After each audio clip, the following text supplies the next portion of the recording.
টাঙ্গাইলের ভুয়াপুরে ২.৫ কোটি টাকা ব্যয়ে নির্মিত মুক্তিযোদ্ধা সংসদ ভবন ১০ বছরেও চালু করা সম্ভব হয়নি।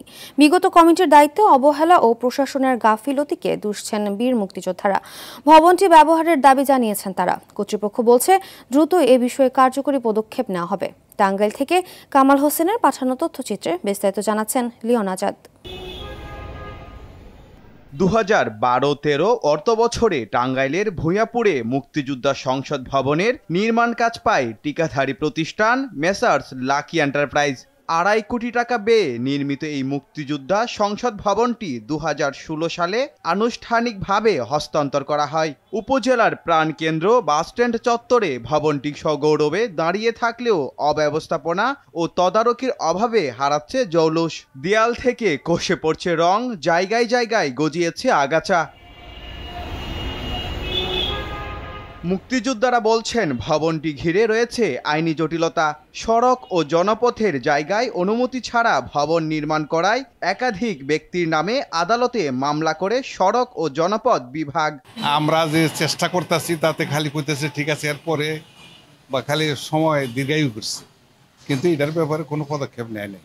প্রশাসন হস্তক্ষেপ করছে, কিন্তু এরা প্রশাসন এবং কমান্ডার সাহেব এরা মিলা কেন উদ্যোগ নেয় নাই। এটা আমাদের কোনো আমরা একটি আমার কয় নাই কোনো দিন, এটা বন্ধ হয়েছে তো এই তুলে গেল। তাহলে তো আই পাইনি আর খরচ করে গেলে কোনো রায় নাই, এনে কোনো পয়সা নাই। কে যে অবস্থা আছে এখান থেকে আমাদের আনা যায়, এটা যে মুক্তিযোদ্ধা সংসদের সম্পদ, এটা কেউ তো দিক করে। বিগত কমিটিকে দোষারোপ করে কার্যকরী উদ্যোগের কথা জানালেন এই মুক্তিযোদ্ধা কমান্ডার। আমরা নতুন একটা প্রজ্ঞাপন পেয়েছি মন্ত্রণালয় থেকে, সেই মন্ত্রণালয়ের সেই প্রজ্ঞাপনের ভিত্তিতে আমরা এটা ওপেন করার প্রক্রিয়া নিয়েছি। ইতিমধ্যে ২-৩টা মিটিংও হয়েছে। ভবনটি চালুর বিষয়ে দ্রুত ব্যবস্থা নেয়ার কথা জানান এই নির্বাহী কর্মকর্তা। ভূঁইয়াপুর যে মুক্তিযোদ্ধা কমান্ড কাউন্সিল, তাদের পক্ষ থেকে বীর মুক্তিযোদ্ধাগণ আমাদের কাছে একটি উপজেলা প্রশাসন বরাবর একটা আবেদন করেন এটি খুলে দেওয়ার জন্য। আমরা বীর মুক্তিযোদ্ধাদের এই দাবির প্রতি আন্তরিকভাবে শ্রদ্ধাশীল।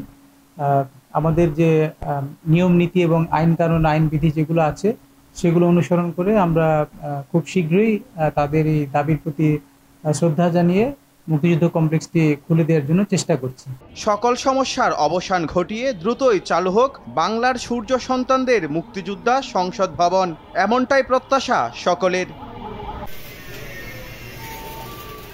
Leone Azad, RTV।